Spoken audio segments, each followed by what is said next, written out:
All right. I think we are all good to go. Thank you so much, Wade. Okay, thanks for having me. And we'll just get right into it here.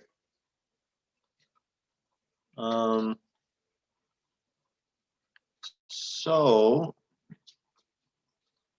am I going to get any input from Victory or Sasha on your gardening experience? Totally. We'll be listening avidly, especially yeah, we've been dealing with a lot of invasive plants in a few of our gardens, and one of our new gardening ventures as well. So we will definitely be asking tons of questions for you, if that's okay, throughout the presentation. Yes, please do. Just whenever you have a question, just unmute and go ahead and ask me. Perfect. I find it's way better to engage with the questions while we're on the topic than try to get back into it later. But yeah. Awesome. Please do interrupt whenever you have a question. Sounds good. Hey, so here we go. Invasive species in your garden. Oh, we didn't go anywhere here. Let's see. There we go. So just a quick overview on what we're going to get into. There'll be a little introduction, and then we'll get into identification and why identifying your invasive species is important to your management plan. We'll get into reproduction and why knowing the physiological processes of your target species is important to your management plan. We will get into specific management practices and what sort of techniques we can use to deal with different species. We'll talk about a few different plants. There's a whole list, so it's very extensive. So we'll just talk about a few, and we'll try to use general concepts to pass those techniques along to other species. Yeah, we'll do a review and we'll go through some more questions if anybody has any questions at the end. So a little bit about me. My name is Wade McLeod. I am the owner of Green Admiral Nature Restoration, and we do a lot of invasive species work, noxious weed work for municipalities. We collect wild stand seed and cones for reforestation. We do soil health prescriptions and write prescriptions for tree stand health and maintenance, things like that. So I am an ISA certified arborist. I have been since 2013. I'm an associate member of the Metro Vancouver Regional Planning Advisory Committee for the Invasive Species Subcommittee. And we work on regional strategies for trying to control invasive species, not just plants, but insects and animals will be coming shortly, I'm sure, too. I went to school at BCIT, took a 6-term program called Sustainable Resource Management, where we learned about ecology and how to manage everything that we can from a socioeconomic and environmental standpoint. So that has really opened up a lot of avenues for me. So here we are. What are invasive species? So an invasive species is any plant, insect, or animal that is undesirable at a specific location. They can be native or non-native, and generally we consider invasive plants to be non-native, but there are a lot of native invasive plants that can take over if the site conditions are appropriate. Horsetail being one of those species. I think we can all kind of attest to having a horsetail issue at some point in time, and they are a tough one. So usually the invasive species is aggressively growing in a prolific seeder. So what prolific seeding means, it makes a lot of seeds and a lot of them are viable. So it has a lot of a population out there that can outcompete non-invasive species. So why is it important to control invasive species? Because as I just mentioned, they outcompete the plants that we target to grow. So like morning glory, for instance, will swallow up any plant that we're trying to target. If we let it wrap its vines all around, it outcompetes it for sun, it outcompetes it for nutrients, it doesn't give it any airflow, and it really stresses it out, and then eventually it will kill it. So they compete for water and nutrients and light, and these reductions in these in water, nutrients, and light, they really impact our plant. They reduce fruit and vegetable production. They reduce the vigor. Photosynthetates are reduced. That's the sugars produced by photosynthesis, and yeah, it can. Well, as we all know, it just impacts our plants to the point that they won't recover. So a couple terms I want to clarify before we get into the next section is eradicate versus control. Eradicate means the plant is 100% removed from the site. There's no chance of it coming back. There's no residual seed bank. There's no stems. There's no shoots that are going to come up a year later. It is gone. Control means the plant is still on the site, but it's at a tolerable level that doesn't affect the other plants and doesn't impact our plants to a substantial point that they won't produce fruit or they won't grow or they're stunted. The infestation threshold is maintainable via our control methods, whether it's mechanical or it's usually mechanical in a garden, so via our mechanical control methods. So the usual suspects. Does everybody have a favorite / worst invasive? Definitely horsetail for me personally. I don't know about Victory though. Horsetail is the worst. The worst. There was also, I think Morning Glory was one that I had been dealing with at a few points this summer, and that was a new one to me. I hadn't really learned much about it before. It's bad. Victory, is that you? Yes, that's me. Horsetail for me as well. Horsetail, yeah. You know, it doesn't swallow up the plants as bad as Morning Glory does, but it just it persists. So there we go, horsetail. That's the first one on the list for me too. And we'll just go through a few species here that I think are relevant. Morning Glory,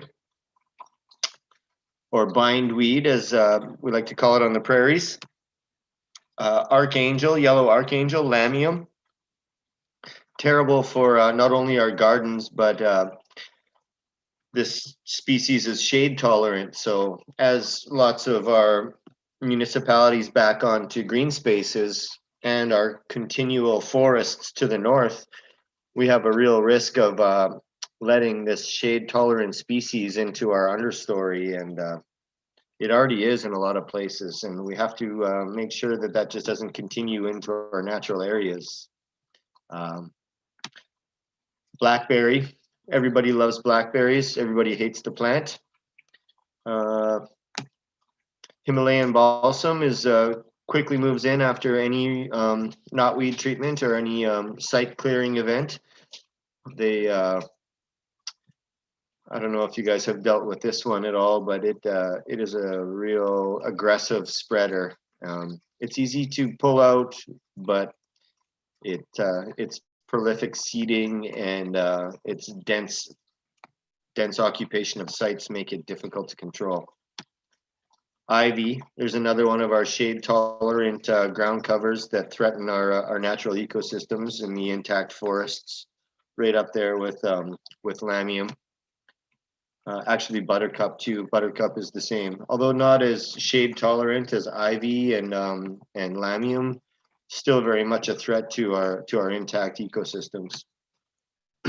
Orange hawkweed is more of a drier ecosystem invasive plant, and it is a lot like I guess we could compare it to dandelion almost, the way that it creates seeds and has a seed head full of a little tuft of fuzz and a seed hanging below it, and they carry off into the wind. They occupy roadsides and gardens and will totally take over your lawn if given half a chance. Thistle species, it's almost thistle time. They have the same sort of seed dispersal method with the really light, fluffy top that kind of lets them carry off into the wind. Yeah, really terrible for our gardens that we like to leave and that are a little bit drier and they don't require much maintenance. They'll sneak in there and they can produce several thousand seeds per flower head. So we want to make sure that we don't let something like that seed in our garden. We'll be dealing with it for a long time.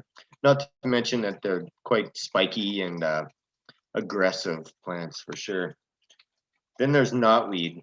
That's what you don't want to have in your garden because then we have to use herbicide to control the knotweed. And although the herbicide we use binds to the organics in the garden and the soil, we still don't want to use it adjacent to something we're going to eat, etc. There's more. So identification of our target invasive species is important for creating an effective management plan.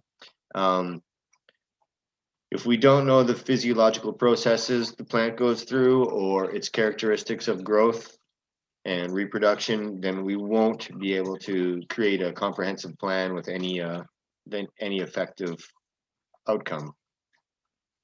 So controlling them is difficult without understanding their physiological processes and the reproductive processes. So that's going to take us into our next section here, reproduction. And the reproduction methods, the plant establishment, and the management techniques to deal with those aspects. So first thing we're going to deal with is seed production. Plants generally either reproduce via vegetatively or through producing seeds, viable seeds. So now these seeds, the flowers contain the reproductive structures for a plant, and in turn that produces seeds, and these seeds can grow into new plants. So we want to avoid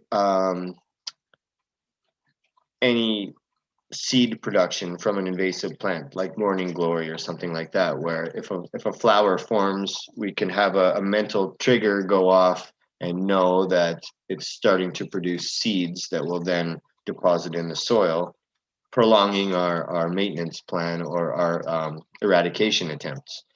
So new plants can germinate from these new seeds at any time of their favored growing season. So if let's talk about morning glory again. So it'll produce seeds and they come out mid to late July, but those seeds can continue to germinate all the way until it gets too cold and wet for them to, or too cold for them to germinate in the fall. So maybe we'll say October or November in our ecosystem types. But the thing is that those seeds persist over the next year. So all the way from May or June until November, those seeds can germinate. And so that creates a problem with ongoing germination that we have to continually inspect our gardens to make sure we're pulling out new germinants. And they can also come from fragmented root systems, the new shoots. So it's important to go back and revisit our gardens often. The ongoing germination isn't so much of a problem for morning glory as it is for Himalayan balsam. Himalayan balsam, a seed can sprout and the plant can be only, 4 or 5 inches tall and create flowers and create viable seeds from that flower. So that really narrows our time frame to reduce the production of seeds. So we have to get in there fairly quickly and often to make sure that we do not have any seed producing plants. So another problem with seed production is that a high number of seeds can be produced at one time. So some plants like thistle I mentioned can have several thousand seeds per flower head. Giant hogweed can produce 100,000 seeds per flower head, but the flower heads, you can't even see it in my camera here, but they can get 12 to 15 inches wide, so it's quite a bit. Seeds can be widely dispersed, as we talked about with hawkweed and thistle. They fly off in the wind, so you have to deal with not only your own seeds flying out into your site, but also incoming seeds from adjacent sites. So it's important to have a look around, and if there's an empty lot beside you that has a bunch of thistle, it may be worth going over there and cutting off the flower heads before they can mature and spread seed into your garden.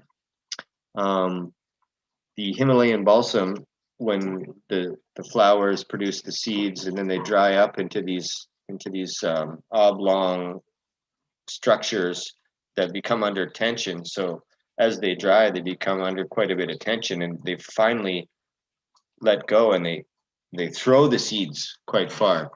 So they can throw the seeds up to 3 or 4 meters in an ideal situation. And so that does create this dense occupation of the site, and that's one of the reasons it's bad. So compared to a blackberry, which creates the seeds inside the berry falls into the ground, and they're very localized to the plant. They don't travel far. The main way that the blackberry seeds travel is from a bird or a mammal that eats them and then disposes of them at a different spot. So they'll live through the digestive tract and then still be viable in the soil. The blackberry seeds, they actually have quite a dormancy coat around them, so they can live in the soil for 80 plus years. So it's quite something to consider when you're thinking about trying to eliminate something like blackberry from your soil. If you've had a bad infestation, the likelihood of you dealing with the seed bank is pretty low. The good news is that when you're pulling out these new germinants, they're quite small, and they come out very easily, and they don't have a residual, no roots left in the soil, because they just have tiny little tap roots, and they all come out with the plant. The bigger plants have longer roots that when you yank them out, the ends of the roots persist in the soil and continue to sprout shoots, and that can be a source of a definite issue, ongoing issue. So for our seed production management, what we want to do is remove our flower heads prior to seed maturation. So that eliminates the contribution to the soil seed bank. And that's an important aspect for what I was just discussing. 80 years is a little long to think that we will actually deplete the seed bank, but species such as impatiens only has a 2 to 3 year viability in the soil. So they either sprout or they kind of decompose and lose their viability. So something like impatiens, we really want to ensure that we don't allow the plants to flower, and we pull them out diligently to make sure that that we don't leave any plants to flower, because as soon as one flowers, then we've contributed to the seed bank, and this prolongs our treatment program. So if we do get seeds in the soil, and we'll talk about a short duration impatiens as opposed to long duration blackberry. Our goal is to try to deplete the seed bank as quickly as possible. So our plan then would be to remove all the flowering plants and all the vegetative growth and expose the soil to some sunlight and some moisture. So then we will, the exposure to sunlight and to moisture induces germination. So say there are 100,000 seeds in the soil, and we open it all up to sun. We can induce maybe 60 or 70% of those seeds to germinate and then pull them out right away, and that eliminates quite a bit of that seed bank. We do the same thing the next year and try to deplete it another 60 to 70%. You see where I'm going, and hopefully we catch any new little germinants that are about to flower and we don't let them contribute. So another technique is solarization, and we'll talk about this a little bit more later, but generally you lay a sheet of clear plastic on top of the soil, and it's important that it's clear, and it lets the sunlight through and captures the solar radiation against the soil, and it cooks the soil and can sterilize fungus, insects, and the seed bank to a certain depth. It's hard to penetrate so deep with the heat, but that's a really good way to deal with the top, say, 10 to 15 centimeters of soil. Yeah, so then we'll skip to vegetative reproduction, and this refers to viable roots and shoots that can reestablish. Sometimes maybe you'll see a blackberry that's growing and the big cane comes up and goes down and touches the soil, and at the end you'll see roots growing out of the end, and this is the vegetative reproduction of a shoot. Compared to, say, when we're removing morning glory, we'll encounter these long white rhizomes, which is a type of root, but more viable than a feeder root. It's more of a reproductive root.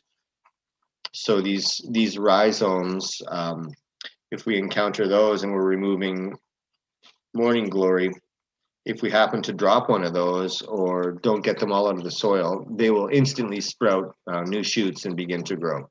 So it's really important to control any sort of fragments from your restoration work, to not drop any on the way out or drop any on your site, or if you load up your truck and you're driving away, it's important to make sure everything's tarped and you're not losing any of these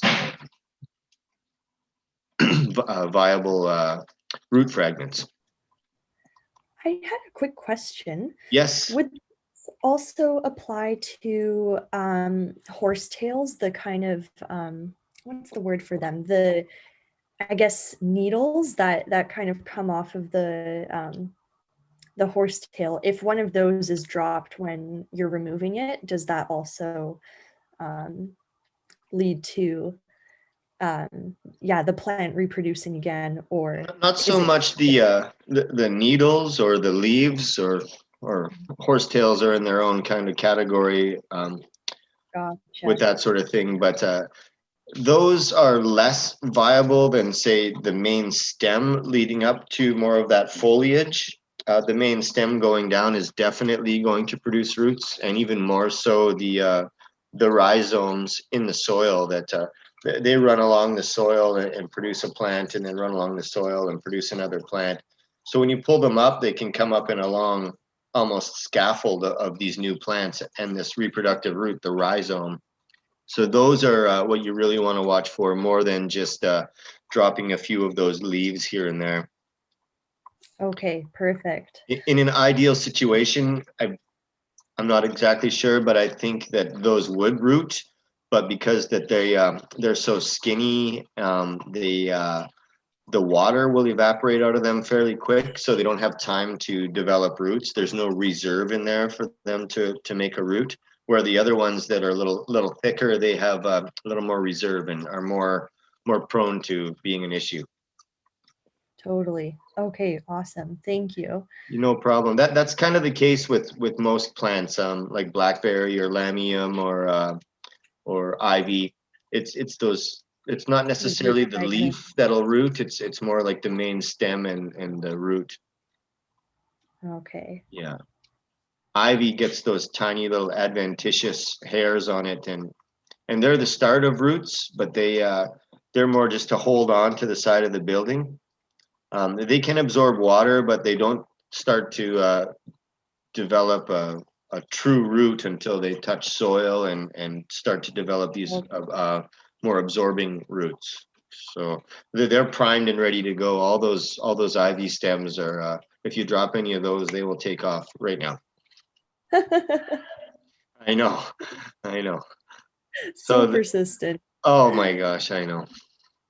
So where were we here? Roots can fragment easily and produce a high number of new shoots. So that's kind of where we're at. If you're say you're using a cultivator or like a garden claw and you're ripping through a bunch of horsetail roots, it's probably best first to kind of loosen the soil not so aggressively and try to pull out all those rhizomes intact, because as soon as we start to fragment them, then they can reproduce from like 0.3 or 0.4 of a gram of that rootstock. So if you break it into several hundred pieces, you just have an endless amount of effort to pull out these tiny little plants all the time. So we really want to reduce the fragmentation of the root system. That's one of the things I really think about when we get on site. It's like, okay, how can we do this and get as much of the root out at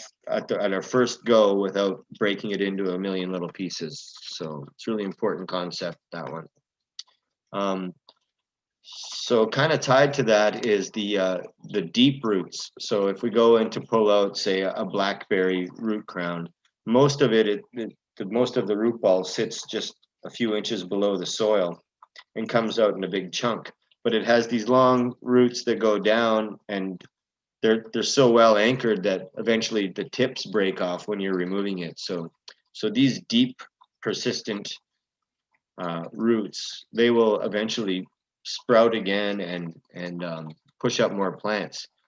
So our management plan for these guys is oftentimes it's not feasible or impossible to get down to this depth and remove a tiny little root fragment that we're not even exactly sure where it is. But when they sprout, they've used a bunch of their reserves, sugars and photosynthates to push up this shoot. So when the shoot opens its leaves, it starts to photosynthesize again and create sugars to store in the roots again.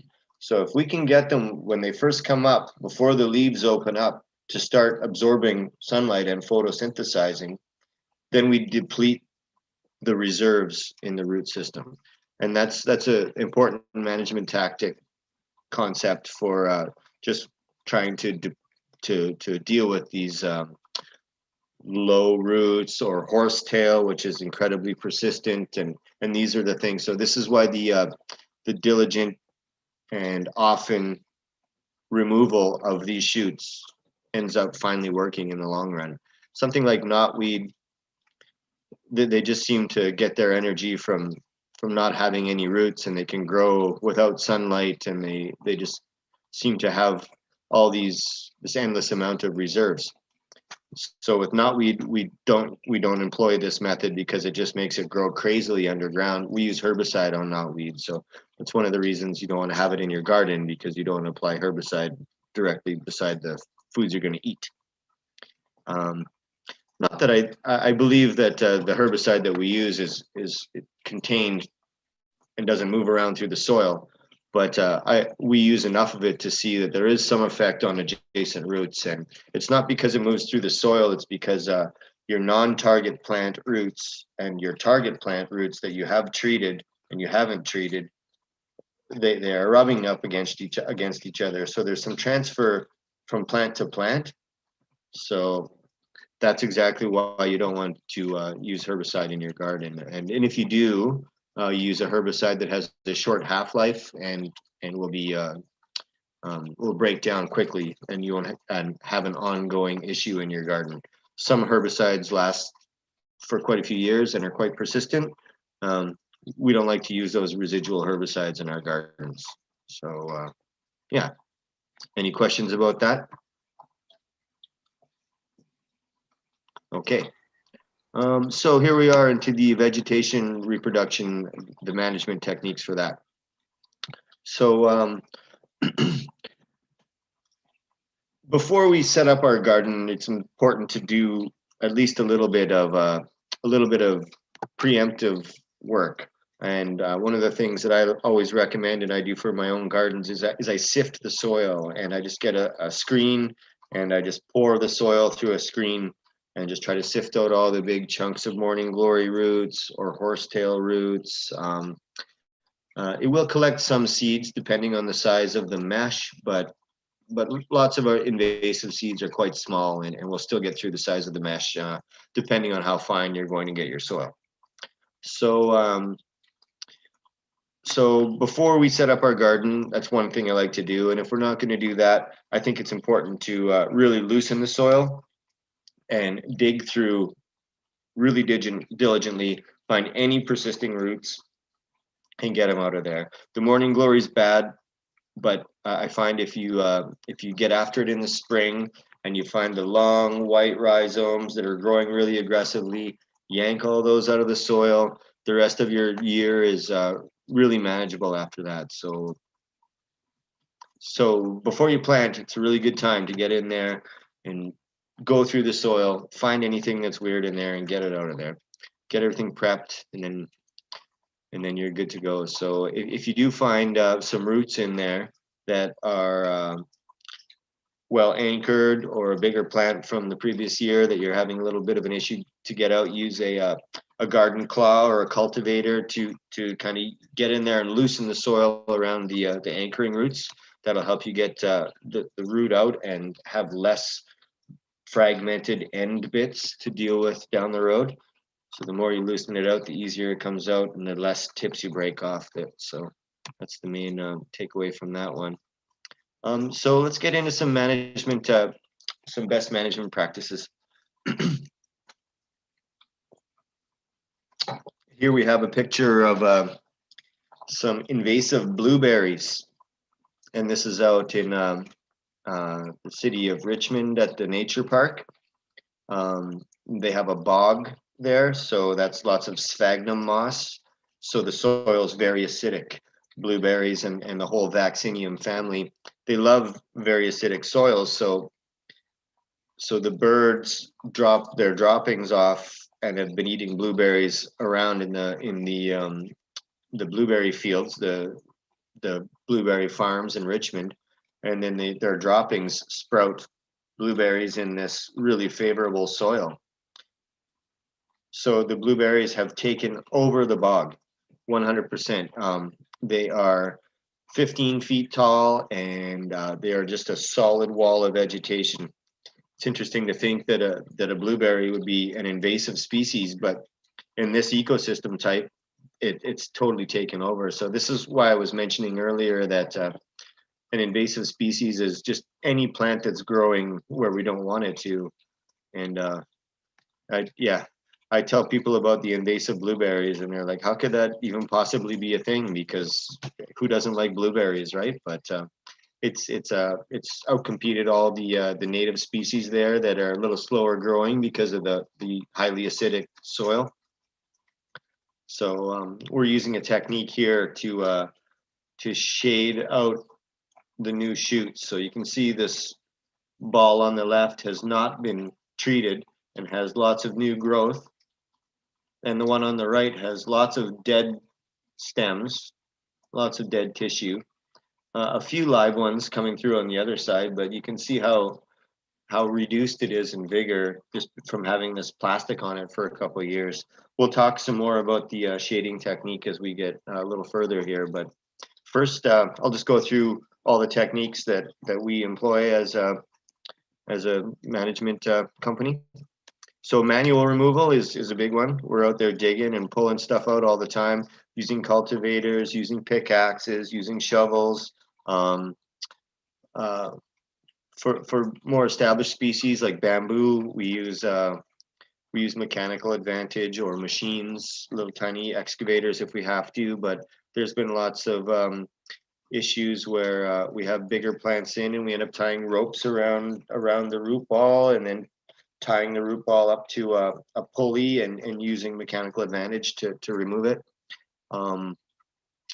Hopefully we're getting at things in our garden before they become large and we're just removing small little germinants. The challenge with that is getting out there often, and whether it's once a week or once every 2 weeks, or depending on the time of year, sometimes we have to go twice a week to make sure we get everything out of there. Yeah, that's the tough part with pulling out new germinants from seeds, which we always deal with just due to wind and things like that. Shading out, that's what we're doing here with the blueberries. Mulch is a good one for deterring seed germination. Solarization, we touched on that earlier. It heats up the soil to sterilize it using heat in the top 10 to 15 centimeters. Root barriers work well for raised beds. We'll talk more about that. Competition works well if we can just outshade and and outcompete our invasive species with our target species that we want to retain. Herbicide for plants like knotweed. We touched on that a bit, and I just want to mention that and make sure that we all are aware of the pluses and minuses of using herbicide and when and where to use it. So let's talk about this a bit more. So the manual removal, we pull and dig as much of the root system out as possible. We loosen the soil to reduce the root fragmentation, as I mentioned earlier. Mulch, we like to mulch between 5 and 15 centimeters. If we go deeper than 15 centimeters, we start to create a fire hazard. So that's one reason we don't like to put too much mulch on there. It can also create an environment for some parasitic fungus. So we don't want to have those sorts of things around our coveted plants. Yeah, wood chips can be sourced from local arborists for relatively cheap, usually for free.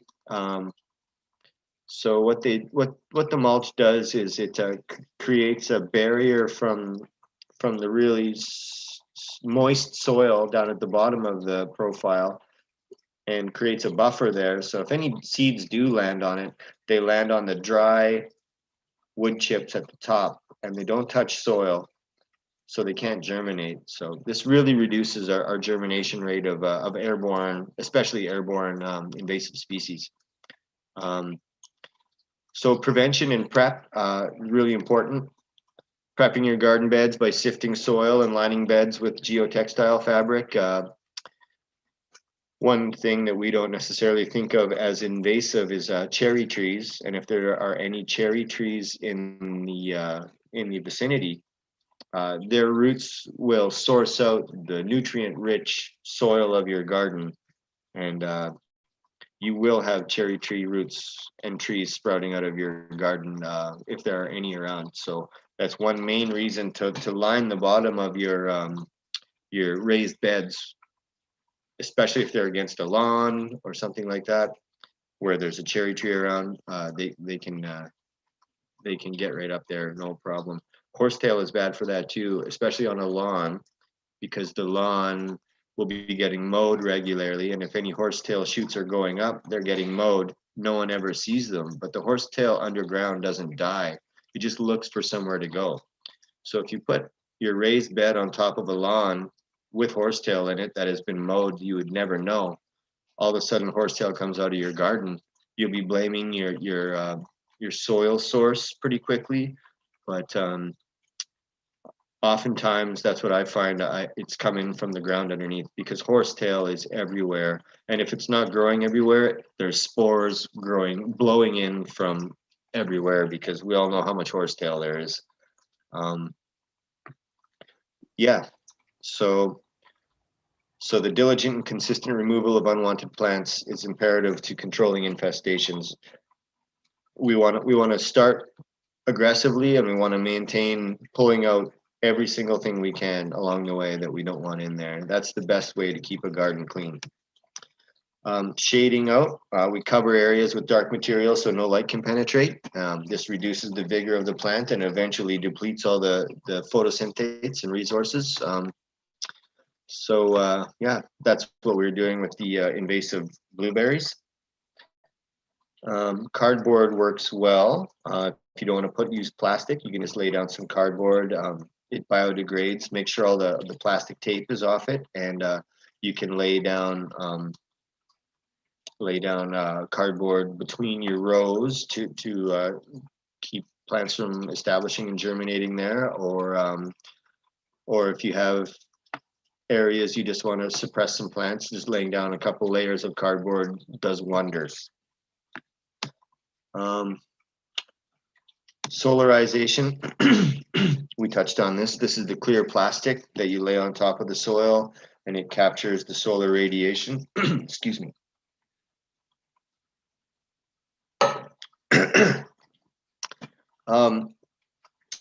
It's important to do it during a hot time of the year so that the soil temperature gets up to exceed 50 degrees, even hotter. The hotter it gets, the more it decreases the viability of the seeds in the seed bank. It also kills seeds pests. If you have like Schaefer beetles, or it doesn't work on fire ants because they go down too deep, but any pests that are living in the top 15 centimeters of your soil, you can cook them out by solarizing. And fungus too, if you have a bad fungal infestation with some armillaria or some parasitic fungus, you can cook the soil by solarizing it, and that's a really important technique. Root barriers, the geotextile fabric underneath the soil will reduce plants growing into your garden from horsetail, knotweeds, and cherry trees, as I mentioned. Knotweeds are the ones we don't want to get in our garden because we have to use herbicide on them. Competition is great. We always want to make sure we have enough light for our tomatoes, but we also want to make sure there's not a lot of bare soil getting sunlight and moisture. That's inviting for invasive plants, especially airborne invasive plants. They just set up shop there and come in so quick. Horsetail or anything that's got a spot to go like that's got some sunshine and a bit of moisture in it, and no other plants growing, they'll be there in no time. These would be the areas between plants, the rows where we could lay down strips of cardboard. That also helps with our moisture retention. Oops. So herbicide on noxious weeds like knotweed. Always consult a professional if you have an issue with knotweed. You don't want to start spraying anything like that with herbicide on your own accord. There's just too many things to consider, and you want to get it done right. So where are we here? So now we have some best management practices. Once the species is identified, it's important to employ the best management practices. Metro Vancouver, I mentioned earlier, I sit as an associate member on the invasive species subcommittee. They have a list of documents with detailed best management practices for several species, more than what we're touching on here today. Here's the link here. I'll forward this presentation along so you guys can have this link, but it has fire ants and horsetail and lamium and buttercup and Schaefer beetles, and yeah, it's really comprehensive and it's a really good resource. So let's get into a couple specific plants. Do we have any questions about any of the techniques and things I discussed thus far? I had a quick question. Yes. I know that at one of our gardens, there was a bed that was using a technique that I believe was called lasagna composting. Okay. It was kind of interesting because it was a setup with like sheets of cardboard and then burlap sacks kind of stacked between the soil, as well as dried leaves, and that made the soil super rich. And I believe it was also set up to mitigate weed growth. I think the main weed in that bed was morning glory. Is that something that you would also recommend? Kind of putting barriers in the soil itself? So were they vertical barriers, or were they just laying on top of the soil? They were laying on top of the soil. They were Yeah. horizontal. Yeah, that's what I like to do. Lay it on top of the soil, but sometimes it takes multiple layers of cardboard to cover everything. And one thing you can encounter when you do that is it reduces how much gas exchange is going on within the soil. So Oh, you don't want to create an anaerobic, which means no oxygen. You don't want to create an anaerobic environment in there. So that may be why they're layering some burlap and to just to allow for some gas exchange. And adding the dried leaves, of course, that's a nutrient exchange. So nutrient cycling, that's important. I kind of make the assumption that everybody has got already rich garden soil. That's one thing we always try to focus on, but I think that we overdo it a little bit sometimes with trying to make sure our gardens are super duper rich. Yeah, but I like that idea with the different layers and using the burlap too. yeah, it was super interesting. I had never seen anything like that before, so I was like, oh. When you first said that, when you said lasagna, I thought actual lasagna noodles, and I thought someone had an abundance of lasagna noodles that they needed to dispose of or whatever. That might work too. Just toss it in the garden. Yeah, well, instant compost, right? So here we have horsetail, and can you see this one I'm circling here? Yes. So that is a spore producing, the sporophyte. This a horsetail doesn't make seeds; it makes spores, a lot like a mushroom. So these ones that are like this, that have the needles on it, that Victory was mentioning earlier, they don't have spores, and they can only reproduce if the main stem touches the soil. This big yellow guy, they can be yellow or green or even purple, and they produce millions of spores. So we want to make sure that we get those guys out of there right away when we see them pop up. They don't necessarily start producing spores as soon as they pop up, but they mature quickly and they produce a lot of spores. So yeah. So horsetail is widespread, known for its persistence, as we all know. It grows in all conditions and is very difficult to fully eradicate, but not so difficult to control. Once we get the main infestation out of there, and if you dig down deep enough, then you're in a pretty good spot to just pull out the few plants here and there. But if you let it get away from you, it can seem insurmountable. Mode of reproduction. Primarily vegetatively via roots and rhizomes, but also produces spores in the spring and fall. Recommended management and timing is remove all stems every 1 to 2 weeks, follow the roots and remove as much as possible. Shading with cardboard can help control horsetail, although it doesn't kill it, it just helps control the top growth. And sometimes that's all we really need to do. So if you can do some shading, that'll help reduce any sort of top growth, and then you remove the sporophyte in the spring or in the fall as soon as you see one, and you're in good shape for horsetail. I mean, it's not going away, but you can control it. An interesting tidbit about horsetail is it was after the Mount St. Helens eruption in 1980. Horsetail was the first vascular plant to come up through all the through the ash and through all the lava. So that's a testament to its audacity. Can we say that? Oh, truly.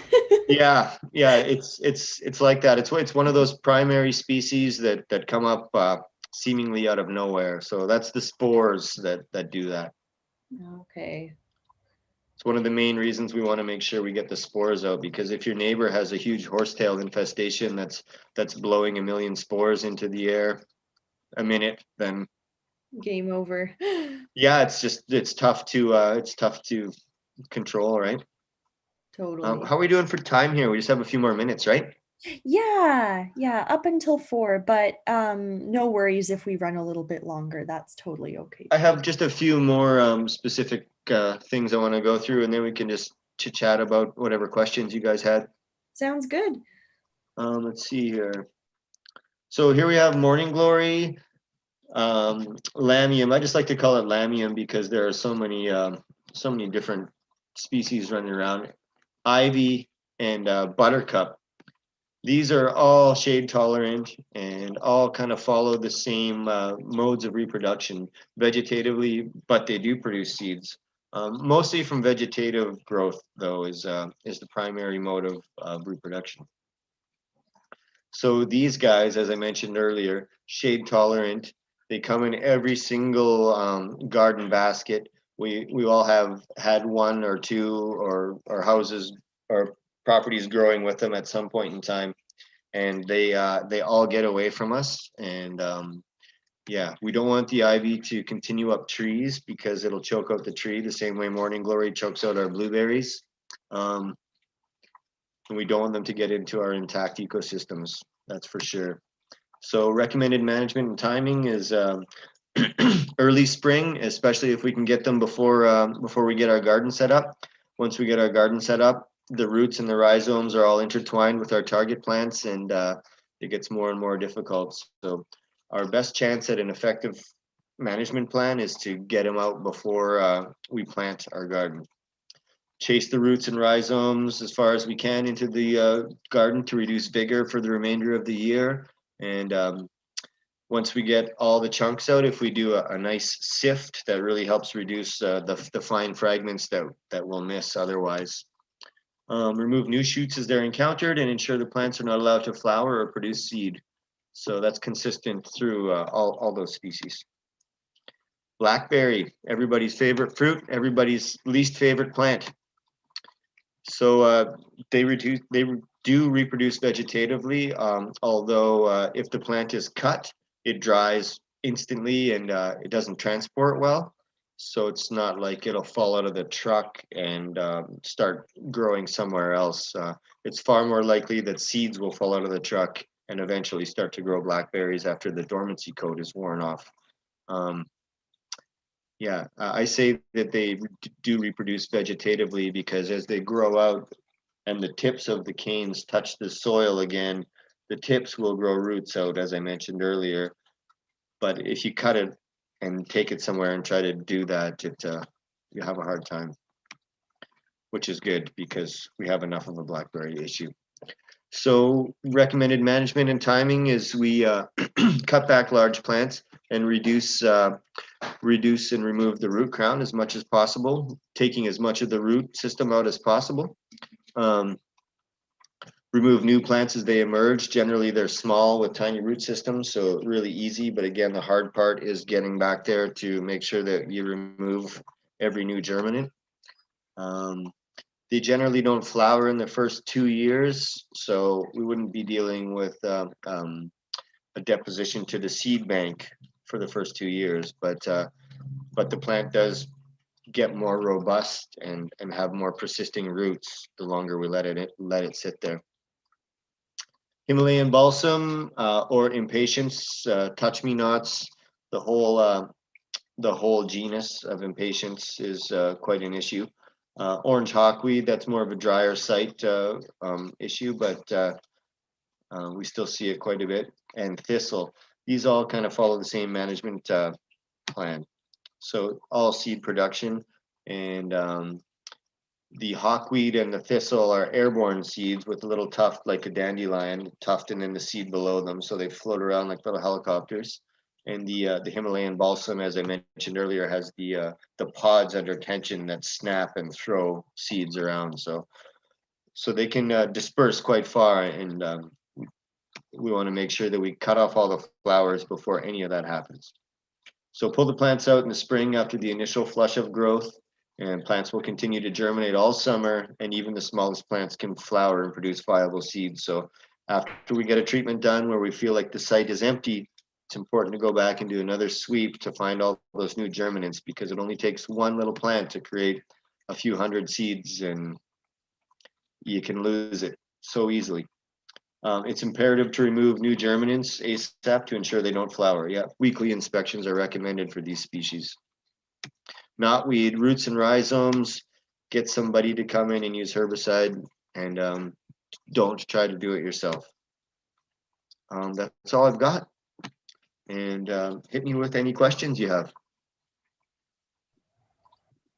Awesome. Thank you so much for that presentation. That was You're welcome. definitely super insightful for me.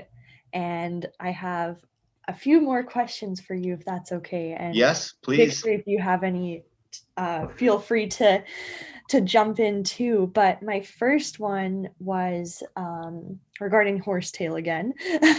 All the horsetail questions. Yes, yes. I was wondering if you had any recommendations for horsetail that's growing in a gravel bed. It's kind of there's like a soil layer underneath, but there's a lot of packed gravel that makes it really difficult to dig through and remove the horsetail manually. So Yeah. And it's in a garden? Or... Yeah, it's in a garden around raised beds.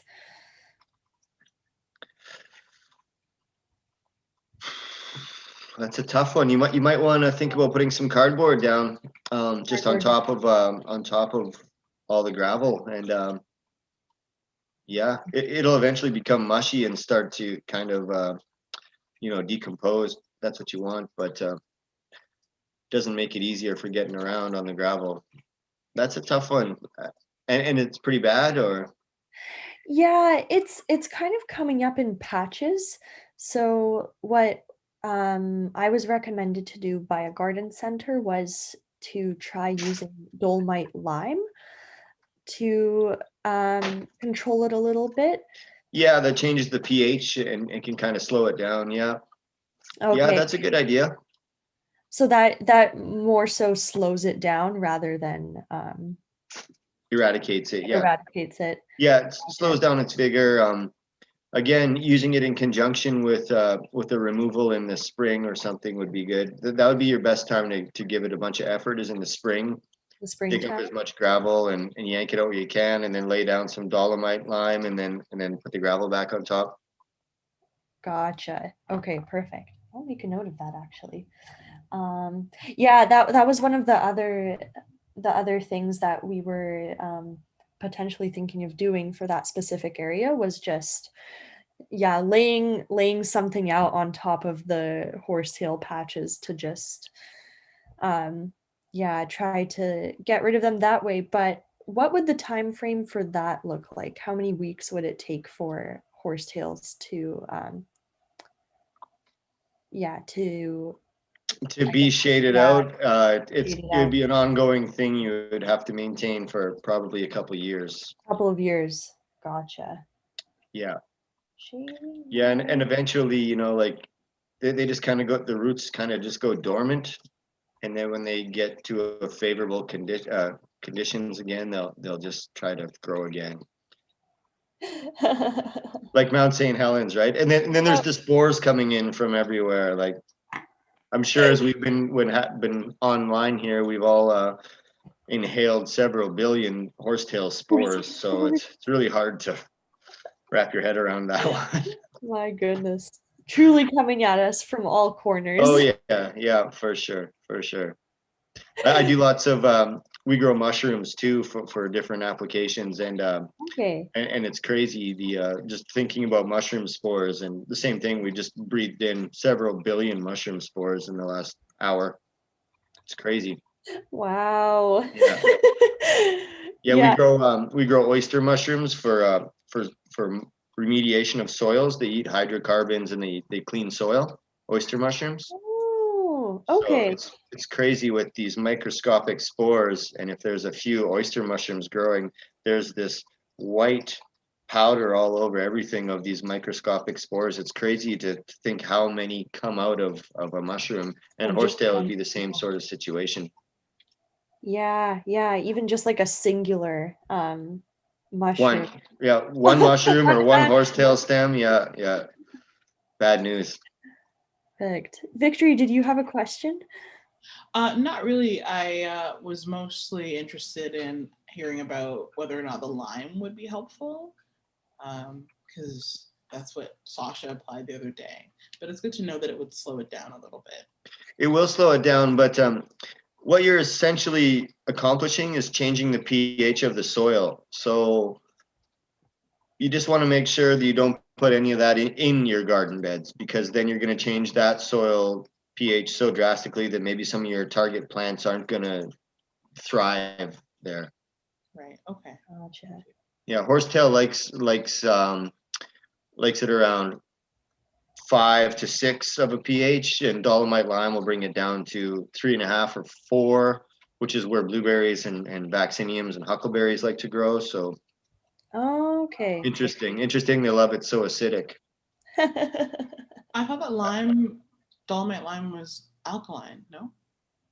Oh yeah, sorry, I'm going the wrong way there. Yeah, so it brings it up quite a bit, and creates this unfavorable condition for anyone else to grow, right? So you want to make sure you don't adjust your garden pH with that, for sure. Just in the soil, the gravel around it. Gotcha. Okay. Yeah. I think how we were trying to go about it was there were quite a few on the border of the space that we were working in, Oh yeah. and kind of coming up from under the concrete. So those were a little tricky, to like manually remove. So hopefully it thins them out at least to a more manageable level. Yes, for sure. Yeah, I'm just reading about the dolomite here, and it's crazy. They want you to put half a cup of dolomite lime into a hole around the horsetail infestation. So there'll be quite a bit of it that you're trying to put in there. It doesn't raise the pH as much as I thought. It says it's only around 6.5, which is ideal for lots of plants. But yeah, apparently horsetail does not like that. Yeah, I guess So that's a new one for me. I'm glad I learned something too. we'll see how it goes this summer. Yeah, let me know. Oh yeah, we will be sure to keep you posted. Yeah. There was another I had a note written down. Okay. Yes, there was another method that I was recommended that was a solution, and it was 10% vinegar, Dawn soap, and Epsom salts. Apparently can mitigate I think this was also specifically horsetails, but I'm not sure if it could be applied to other invasive species. I know a lot of people try that stuff, and with the vinegar, you're changing the pH, and with the salt, you're creating an osmotic gradient. So you're just trying to make the soil as unfavorable as possible. That can work in some situations for sure, but I generally advise against it around gardens, because you're trying to keep growing conditions as favorable as possible for your target plants. Yeah, for the want to keep Personally, there. I've never really seen the vinegar and Epsom salt mixture work, but I'm not opposed to trying new things, and just because I haven't seen it work doesn't mean that it doesn't work. But that's essentially what's happening. You're changing the soil pH, and you're creating this high saline situation. So yeah, I see. worth a try. Always worth a try. Anything's worth If a try. anything slows it down, then you're good to go, right? We're good to go. That's very helpful. Thank you. No problem. Thank you, Wade. No worries. Yeah, I think Victory, unless you had any more questions, I think those were all of mine. Awesome. Perfect. I hope that all made sense and you guys learned something. For sure, for sure. Thank you. Now let me just Right on. stop the There we go. And I'll toggle off. Give me one sec. Sure.